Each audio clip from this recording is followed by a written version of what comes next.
Well, welcome back to another edition of In the Hot Seat. I'm Rob Tiongson. This fella to my left is Rajah Caruth. And finally, we're meeting in person. And he's not a Zoom screen for a change. So we met him 4 years ago on NASCAR pole position, but he's back with TPF. And before we get started, Rajah, of course, you're the driver of the number 71 HendrickCars.com Chevrolet Silverado fielded by Spire Motorsports. So first of all, how are you doing after your little track walk? Well, thanks, Rob. I'm winded. I'm just playing. It's so cool to come here to Austin. Like this track, the facility is super nice and special. The racetrack is super technical. I'm just ready to get going today. Absolutely. I hope your legs are not hurting from walking 3.426 miles, though. No, I'm good. We did in the winter. A lot of us Chevy guys, we did like this 10K and a half marathon. So luckily, this is not like Road America or something we'd be hurting, but definitely a cool racetrack, and I feel good. Absolutely. Let's go talk about your great season so far, because Rajah, you are on a top 10 streak, and you got, of course, that victory at Las Vegas. How good does it feel to have this strong start this year, basically just showing folks what you can do in a truck? Yeah, I think it's just a testament to all the men and women at Spire. Just the work they put in, the quality of our equipment and of our team, and just I got to thank Hendrick Cars and Mr. H and the whole Hendrick Automotive Group and the family for supporting me, because they're the only reason why I'm in this thing full time. So it's been great to have a good start to the season, and we'll just continue it this weekend. Absolutely. Now, the Truck Series has typically got a diverse schedule, but this is the only road course race we have the entire year. So what's it mean to you to go in Dakota and know that the rest of the year is basically all ovals? Yeah, I'm kind of mixed feelings about that, just because I honestly really like Mid-Ohio, the racetrack that is. And it would have been cool if we took these to the Roval or Watkins Glen or Road America, but the schedule is what it is, and it's nice because it's like I know road racing and short tracks are kind of an area that I need to continue to work on, whereas the mile and a halves are my strengths. So I guess to have one is okay, but I know as we continue to, as I hopefully continue to ascend the ladder in NASCAR, I got to continue to work on my road racing. Absolutely. Now, what are some ways you're doing that? Because, of course, you have that sim to racing background, of course. Yeah, definitely sim racing, working in the Chevy program with Josh, Scott, everybody that along with my teammates. Connor Zilisch, obviously a really talented road racer, same with Nick.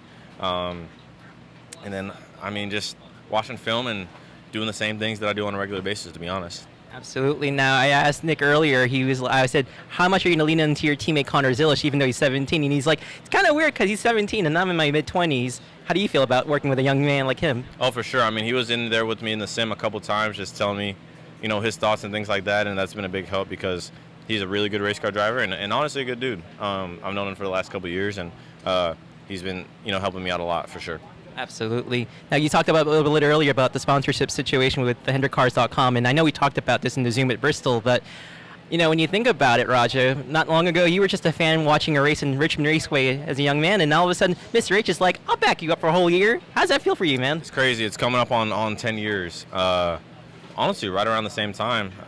So it's special. I get super focused on the moment, right? But I think it's important to get perspective on what's really the most important and how many people have helped me get to this level so far. So I just look back on the journey so far with a lot of gratitude, and hopefully it's the sign of more for years to come. So you have lofty sometimes aspirations, but the goal of that, the purpose of that really was basically like I knew the goal is to be racing over there on Sundays, right, and be a competitive threat on that side, but you never know where the journey will take you. So look, it took Martin years to get, multiple wins, and then obviously his first championship and a lot of hardship. So I think for me, it's just enjoying the journey and being faithful in God to wherever it goes. Yeah, absolutely. Got a couple more questions for you, because I know you're going to have a busy practice session on this Friday afternoon. Now, of course, being a driver diversity graduate, when you get to work with these drivers who are working their way up, like, how much of an honor is it to know that you're mentoring these young men and women to follow in your footsteps and blaze their own trail too? Yeah, it's definitely special.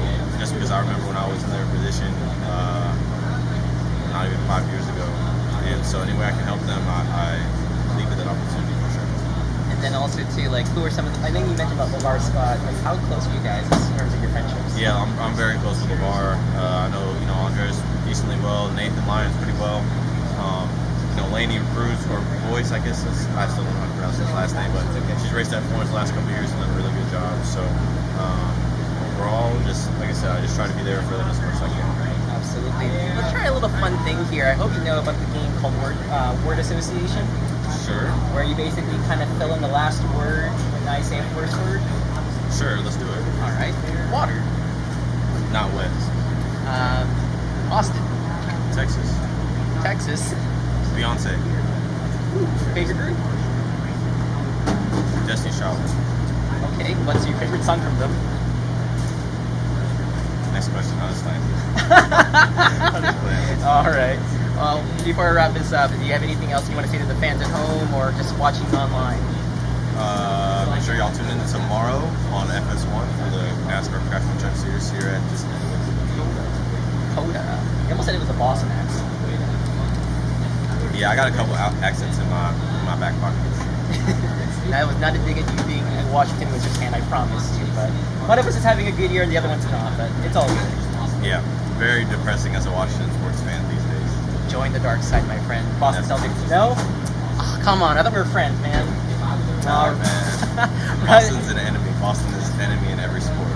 That is hearsay, people. Do not listen to him. But everything else you can. But that was Rajah Caruth here in the hot seat, and we hope you check it out on TDF. Thanks so much, y'all.